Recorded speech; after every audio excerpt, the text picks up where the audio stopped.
مساء الخير. يقولون اكو رجال عنده حمار يقضي له اشغاله ومن يخلص يربطه بشجره قدام بيته. فد يوم اجى ابليس وفك حبل الحمار وتركه. الحيوان مباشره راح لحديقه جوارينهم وبدا ياكل الاخضر واليابس. الجاره صاحبه الحديقه طلعت برا تشوف شكو لان سمعت اكو اصوات بحديقتها، فشافت الحمار شلون مخرب لها تعب اشهر من العنايه ومن الرعايه وصرف الفلوس على البذور.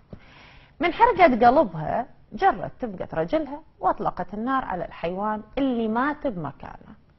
جارهم ابو الحمار سمع اطلاق رصاص فطلع وشاف الحمار مالته يسبح بدمه، فركض وجاب توثيته وضرب المرأة ضربة واحدة على راسها كومها بمكانها.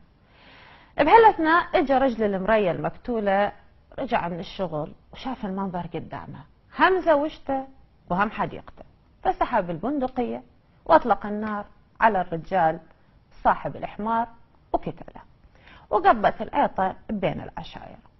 ابليس من سئلوه لك ايش سويت؟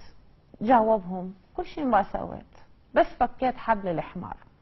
لذلك الحكماء تقول اذا اردت ان تخرب اي بلد فقط اطلق سراح الحمير بها، والعاقل يربط المعنى وياه.